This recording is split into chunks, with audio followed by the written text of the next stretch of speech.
Welcome to the Minecraft Short Stories podcast. This episode is the most special episode ever seen on this podcast. Not only are we celebrating 500,000 all-time plays, we're also celebrating 700 Apple Podcast reviews, and this is the 50th episode. Thank you guys so much for all three of those things, except I guess the 50 episodes thanks to myself. Nah, never mind. Thank you guys for your support. Also thank you for the 188 subscribers on the YouTube channel. If you would like to see a 3-way or 4-way collab, just go subscribe to the YouTube channel. At 1,000 subscribers, we will have that. Also, if you want to support the podcast even more, there is merch. High quality, Bell plus canvas, soft. So here's what we're going to be doing inside this episode. First, I'm going to be saying the second part of the village story. And then, because I said what the most popular name was inside the question would be the name, it is called the Defend the Village. This is Defend the Village Part 2.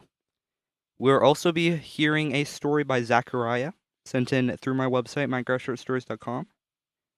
Check it out. But if you have not heard the first part of Defend the Village, that was the episode before last. Go check that out. Also, the episode from a little while ago, it's called Our Golden Tool Stupid with Grayson Wynn. Has not really had many plays. It's only had like 2,000, which is a third of what a normal episode gets, so go check that out. Why it's like that is because I released the Minecraft Spooky Stories episodes so close after that, so it just kind of got drowned out. But go check that out. We answer some of you guys' questions. Fun time. But anyway, this is going to be a long episode. We're also going to be going through the Minecraft Iceberg again. I'm skipping down a few levels just to make it more interesting.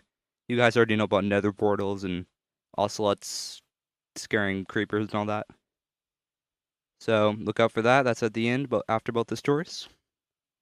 But anyway, grab a soda, some water, maybe some food, and let's get right into it.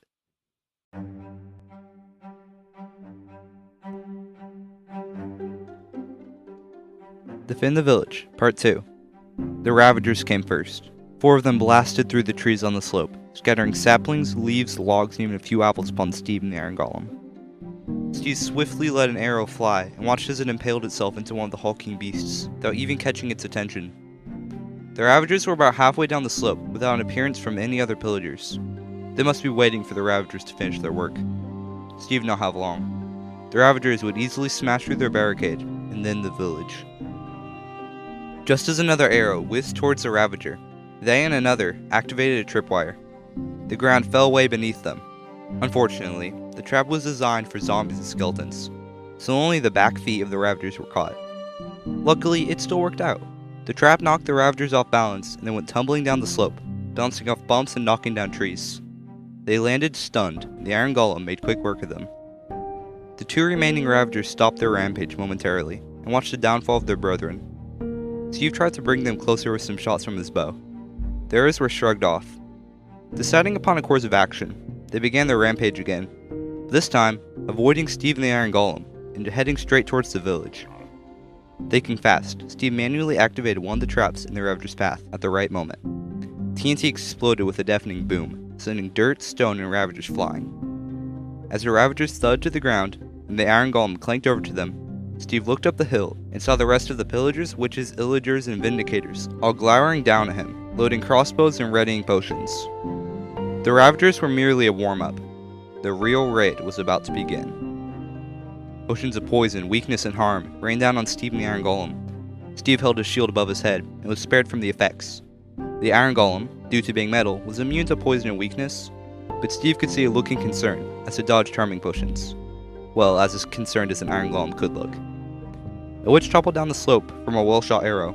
An illager returned the favor with its crossbow, nearly piercing Steve's shield. The first wave of arrows bounced off the Iron Golem, causing it to flash red again and again. Cracks began to appear along the Iron Golem's torso as it confronted the volley. Knowing that if it didn't do something, its time would be over soon, the Iron Golem broke down a section of the barricade and began its quick and mechanical ascent of the hill. The illagers took their cue and began their descent to confront the golem. Steve knew his ally had no chance alone. Vaulting over the barricade, notching an arrow, and sprinting towards the golem, he prepared to fight for his village. Steve reached the side of the determined golem halfway up the hill in the lull between volleys, as the illagers reloaded and the witches buried. The golem slowed down to let Steve keep pace easier. The illagers paused their descent a mere 30 blocks away and released their most vicious attack yet. The sounds of strings releasing their arrows filled the air. Steve kneeled on the ground with his shield before him. The potion of weakness landed beside him, and he felt his muscles lose their strength. Arrows thudded into his shield, pushing him back and almost knocking the shield out of his grip. More arrows. His shield began to form a large crack. An arrow pierced his shield and stopped quivering, an inch away from his chest. 3 more arrows landed in quick succession. With this, his shield splintered in 2, dropping out of his hands. As soon as his shield broke, the villagers began focusing on him. 5 arrows thudded onto his armor, denting it. He tried to draw his bowstring back, but he was still weakened. An arrow struck his helmet, making a dinging sound and forming a crack. Another arrow did the same to the side of his chest plate. His weakness finally wore off, and Steve quickly let 3 arrows fly, 2 hitting their marks. He got another 2 arrows off before the illagers finished reloading. Steve knew something miraculous would have to happen for him to escape uninjured, or even alive. Scanning around, Steve saw an opening to a small cave in the hillside. As arrows and potions landed around him, he ducked into it. Placing his anvil, he quickly patched his armor as fast as possible. With a new surge of determination, Steve remembered his now fallen ally, the Iron Golem. He drew his sword, glinting in the light of his place torches. Heavy footsteps in the villagers came from just outside the cave and echoed around it. Steve gripped his sword tighter and listened intently. He had a plan. Suddenly, a potion sailed through the air. Steve lunged to the side and saw the swirling brown particles of a harming potion appear on the cave's far wall. 2 Vindicators rushed in, iron axes high above their head, grinning with anticipation. Steve stood his ground. He knew he was trapped. With the clang of iron on iron, the Vindicator's axe smashed onto his upraised sword. The second Vindicator ducked and smashed his axe into Steve's side. Flashing red, Steve was thrown to the side. Quickly rising, Steve administered 2 strokes to one Vindicator, but received an axe stroke in return. Villagers poked their crossbows into the cave and left some arrows, hoping to help their allies. Fortunately for Steve, 2 arrows went astray, pierced one of the Vindicators. Close to death, the villager stumbled towards Steve, trying to complete its given duty. With a slight wince of regret, Steve ended its rampage. Another volley of arrows whizzed into the cave, bouncing off his armor. Steve heard a noise and looked in just in time to dodge another potion, this one bright green. Turning to see where it landed, Steve saw the last Vindicator, who had been behind him, about to strike, stumbling away, drenched in green particles, flashing red again and again. It kneeled on the ground, wincing under the effects of the poison. Steve took his chance and sprinted towards the door of the cave.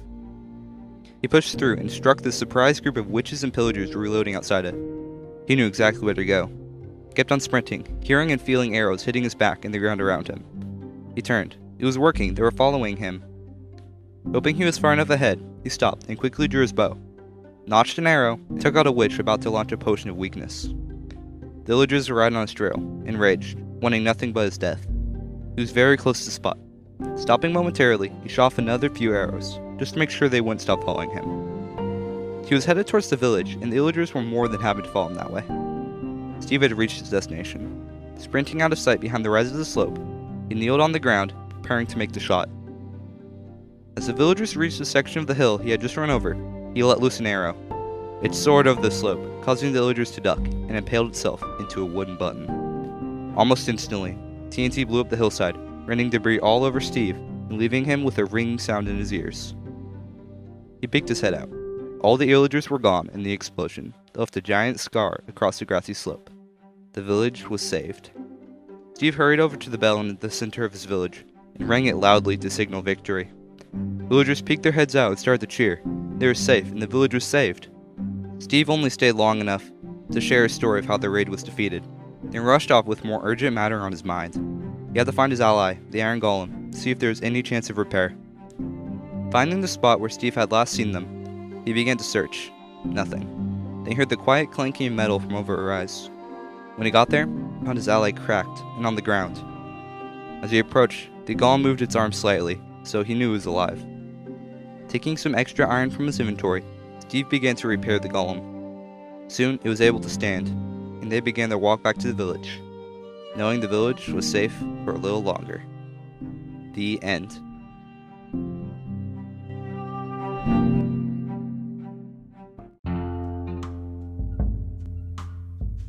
The next story is by Zachariah.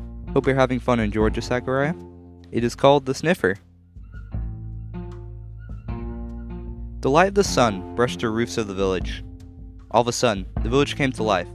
Fishermen went to the lake, farmers went to their crops, and the nitwit just meandered around, annoying everyone.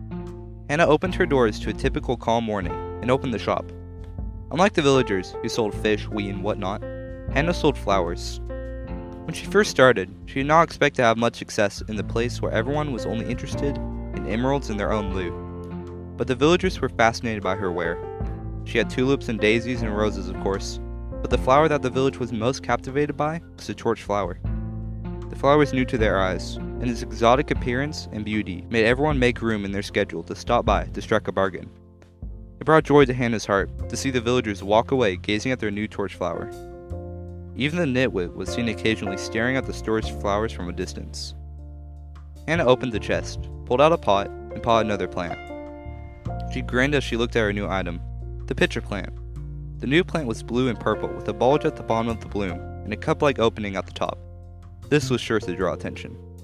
As soon as she put it on display, a curious farmer walked over to get a closer look. Soon there was quite a group bargaining for the plant. Hannah reluctantly had to refuse all but one of the villagers. She only had one pitcher plant, but told the villagers that she hopes to have more in stock soon. One villager inquired where she got her exotic flowers, but she did not tell.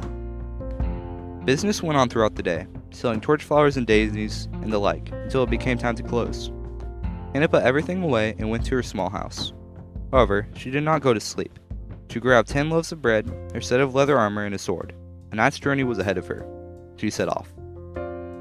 After a lucky night of mainly just zombies and spiders, Hannah had reached her destination, a plateau, in the midst of a flowery field. She had come here to visit a friend. She climbed the plateau until she reached the top, and there it was, the sniffer. Its red and greenish blue fur, its big yellow nose, its caterpillar-like movement. The sniffer brought comfort to Hannah. Last year, Hannah had found the sniffer's egg and raised it to adulthood. When Hannah realized that this placid beast had the ability to sniff up flowers, she put it to use and set up a flower business. Hannah lovingly patted the sniffer on its big nose. The sniffer was the key to her success. The sniffer, all of a sudden, took a big whiff of the air. It smelled something underground. Nose to the ground, it started its search, sniffing and sniffing. Suddenly, it plopped down. Hannah watched with a smile. The sniffer started to dig with its nose, moving dirt sediments out of its way, till out popped the seed. Hannah ran over with delight. It was a pitcher plant seed. She gave the sniffer a big hug. "You just made another villager happy, my friend," she whispered to it. After saying her goodbyes to the sniffer, she set off for the village. If she hurried, she could make it back before dark. The next morning, Hannah opened shop again. Her assortment of flowers was still normal. The new seed needed time to grow. Villagers came and bought flowers and talked with Hannah about farm troubles, how the fish were really biting this week, and how great it was that the nitwit wasn't around to bother anyone since he was visiting his 7th cousin. Hannah enjoyed listening to the villagers talk about their lives, as much as she did selling them flowers. Eventually, the sun yet again began to set over the village. Hannah closed her store and began another trek to the plateau. The sniffer was gone. Hannah was confused, shocked, and terrified. No one was supposed to know about the sniffer. Where was the sniffer now? Hannah fell to her knees and wept. The sniffer had been such a friend to her. Now she may never see it again. Thought the sniffer, that also meant that she may soon be out of business. Would she ever see her friend again? Hannah got up. Yes, she would see her sniffer again. She would surge into the fog of the farlands if she had to. She panned the area, looking down around her. To the north, there was rocky cliffs and mountains. If someone had led the sniffer away, it would be quite difficult to get through that terrain. To the east, there was a desert. They could have gone through there. To the south, there was meadows and a field. Hannah had come from that way, so the chances of someone leading a giant pinata cow in that direction decreased, but it was still a possibility. To the west, there were woods and campfire smoke. Hannah looked closer, and sure enough, there were clouds of smoke floating into the sky. Hannah felt something that said that was just where she would find her sniffer, even though it seemed ridiculous to hide something just 10 chunks away from where it was stolen. Who would be that lazy? Hannah climbed down the plateau and headed in the direction of the smoke. Hannah had almost reached the source of the smoke when she heard a voice. Come on, get sniffing. Find me a flower. Hannah knew that voice. It was the nitwit. She peeked from behind the tree just in time to see him punch her beloved sniffer. The sniffer honked in pain. You heard me. Get to work. Hannah had had enough. She rushed out from her hiding place and faced the villager. You, she shouted. You keep your hands off my sniffer. She pointed a sword at the nitwit. He was petrified. Shuddering, he stood there, wide-eyed, his head hung in shame, and prepared himself for the worst. Hannah stood. She watched the villager as he stood quivering, tears dripping down from his face. Then she realized. She saw what drove this villager to steal her sniffer. It was so obvious. The nitwit wanted what everyone else in the village wanted. A flower. The beautiful, exotic plants that Hannah sold captivated everyone, including this villager. Although Hannah disagreed with the way that the nitwit went about trying to get these flowers, she felt sorry for him. She dropped her sword. You could have just asked me for a flower, you know. Losing one flower wouldn't have done much harm. The nitwit looked up hopefully at Hannah. She continued. You don't know how to treat a sniffer. It may have died if I hadn't found you. The nitwit hung his head again, and it went on. Then what would have happened? Nobody would have been able to get any torch flowers or pitcher plants. Not even you. Was this really a good idea? The villager sat down, ashamed of what he had done. Hannah knelt down next to him. It's going to get dark soon. We should go back to the village. I have a pitcher plant seed that you are welcome to raise. The teary-eyed nitwit looked up and smiled at Hannah. She helped the villager up, and after bringing the sniffer back to its home, they headed back to the village.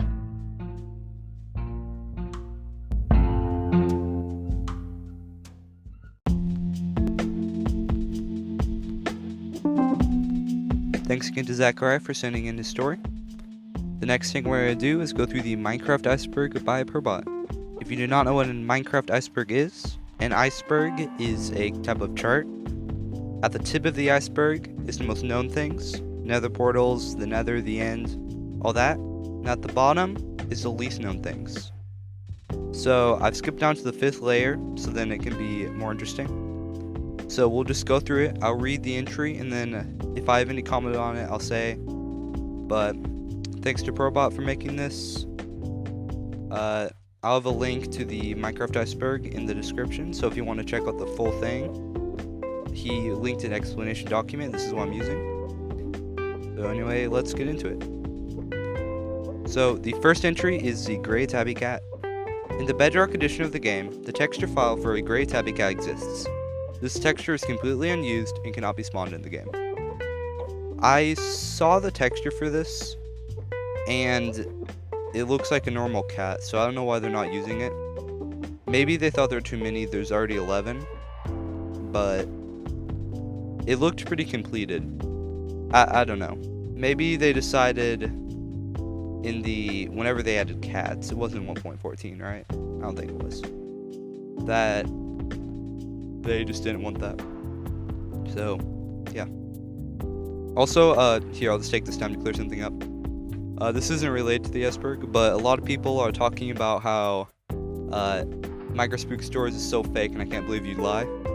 Well, Minecraft Spooky Stories and all these stories are all fictitious. I'll tell you if they're not, but I haven't really shared any non-fictitious stories. It's Minecraft short stories, not Minecraft true news. So, all this is fictitious, no resemblance to any person living or dead. I have not experienced any of this, usually.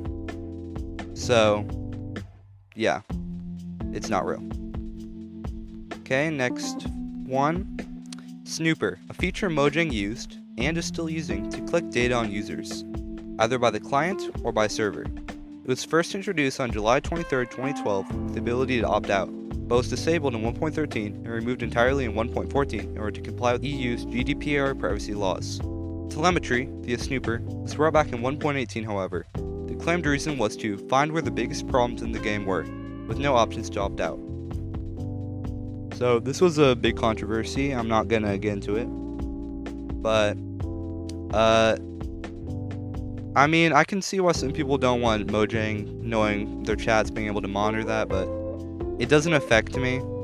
So I can see people's concern, but I don't care much. I don't really have an opinion on it. But I know why some people do. Next one, in-dev house.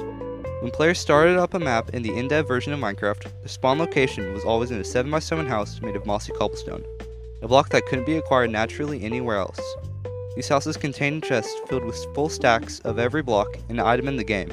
A stack used to be 99 items. In later versions, these chests were removed. The houses were updated to be made of planks and have a floor made of stone. House made of planks and floor made of stone, so they're like villager houses. I think I've seen an in-dev house. I've seen a picture of it. My only experience with the tutorial thing is the Xbox tutorial world, where it has the like grounds you start in, and then Minecraft in the sky made of wool or concrete or something. But no other comment. Next one, 12 Mark 40 Awesome. A joke drawing made by Mojang dev Mark Watson, made in MS Paint and posted to Twitter on October 4th, 2012. Depicts volcanoes with lava tubes, more dragons, coral fish, and fish blocks.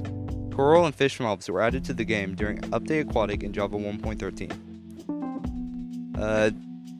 Haven't seen the picture. Don't know what it means when it says more dragons. It is in parentheses, so I'm guessing it was a word written in MS Paint. I don't think it was a sign that they were working on coral mobs. I think it was just a teaser that wasn't meant to be taken seriously. I feel like Terraria devs have done that sometimes. But yeah. Next one, Alpha Snow Worlds. Winter Mode was a randomly occurring map type that turned the entire world snowy, technically acting as the first biome in Minecraft besides regular plains. Besides snowfall, oceans are frozen over, and animals spawn less frequently. So, Alpha. So there's only one biome in Alpha? That's right, yeah. I guess it's kind of like the choose one biome selection in the Minecraft screen. I've done it, turned it to Taiga, because Taiga, large Taiga, whatever it's called, where all the Taiga trees are 4x4, or no, 2x2. That is my favorite biome, but definitely don't want a whole world of it because snow kind of sucks for building, unless you use string to stop the snow from falling. Next one, Ruby Dung, an unreleased game Notch made before Minecraft, based on Dwarf Fortress. The name stood for Rubyland's Dungeons. Rubylands being the game world that Notch envisioned. The grass and cobblestone textures in that game were later reused in Minecraft, as Notch tried to make a first-person version of the game.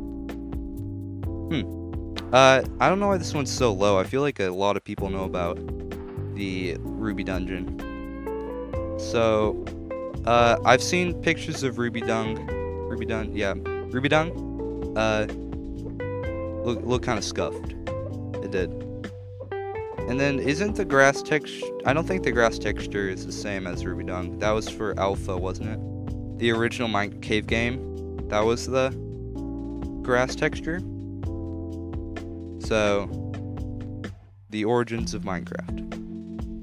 Next one, full block chests. When chests were first introduced during InDev on January 24, 2012, they are considered a solid block.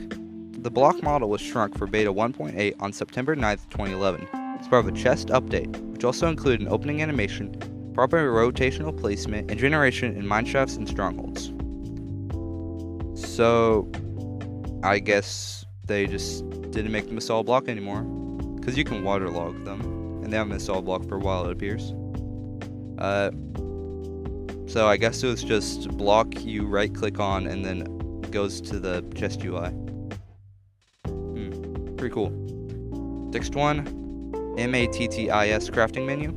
Crafting system used by Pocket Edition Alpha, short for Minecraft Advanced Touch Technology Interface System. The crafting menu is pretty similar to the recipe book in modern versions of Minecraft, with grids of items showcasing what the player can make using the items in their inventory. This crafting menu didn't have enough space to show every item in the game, so the player uses a crafting table, and as a result, many blocks had to be moved to other crafting blocks, such as the old stone cutter for stone type blocks. Okay. So, old Pocket Edition UI. It sounds primitive. I don't have many comments on this. I don't really use the crafting menu. I just look it up on the wiki. Because usually the menu, if I don't have the parts for it, and I don't have just enough items mod enabled, I won't know how to craft it, and it won't show me, so I'll just go to the wiki. Okay, we have two more. This one is shorter. because I didn't want to be as long, because whenever I make a 40-minute episode, retention is hurt a lot. So if you guys want longer, tell me inside the message below. Tell me inside the question below. Anyways, on to the last two. Dolphin, animal cruelty. Mojang refused to add the ability to make dolphins rideable, claiming that it was animal cruelty, even though pigs have been rideable for so many years. Sharks won't get in the game for more or less the same reasons. One of the reasons is that Mojang believes it would lead people to believe sharks in the real world are hostile. Though it makes sense since all hostile mobs currently in the game are fantasy based. Why Mojang doesn't want dolphins to be rideable is still a mystery. However, and then it says see China appeasement. We won't go over that one today. Look out for the 600,000 or 700,000 plays episode 1. So, first of all, why can't sharks be neutral? That would make a ton of sense, I guess. So if you hit a shark in real life, sometimes it'll get scared and not attack you anymore. I feel like that's one of the most foolproof ways to get the shark to go away. But you could make them neutral or passive, and then they're passive and then they attack squid or dolphins or something. Add seals to the game, that would feel real modded. Yes, pigs are rideable, dolphins can't be. They'd be talking about animal cruelty, but then they'd be seeing the Minecraft community make the most cruel cow farms in existence. Just shove like 20 cows into one block and then kill them all. Collect their meat and just start breeding them back into that block. So, guess Mojang doesn't care about that. Next one, footsteps. A particle that was introduced in beta 1.5, though it was never used, could still be created via command blocks, however. The particle was removed in 1.13 due to the flattening. Footsteps were immortalized as part of the April Fool's Day 2020 Infinity update, inside a chest guarded by iron golems. There's another Easter egg in this dimension, as underneath the stairs leading to a chest is a sign saying, "This is not a sign," as a reference to the phrase, I don't know how to say this, "Sisi ni pas une pipe," or "This is not a pipe," and Reina Magritte's these treachery of images, depicting a painting of a pipe. Sorry for the terrible pronunciation of that French. And to you, René Magritte's, but have not played the April Fool's Affinity update. Actually, no, I played a tiny amount of it. Have not gone to a different dimension. I just played it for like 5 seconds. But I do see the footstep particle introduced in mods. I personally think it's distracting, so I'm not a fan. I think it's good that they removed that. This mentions the flattening.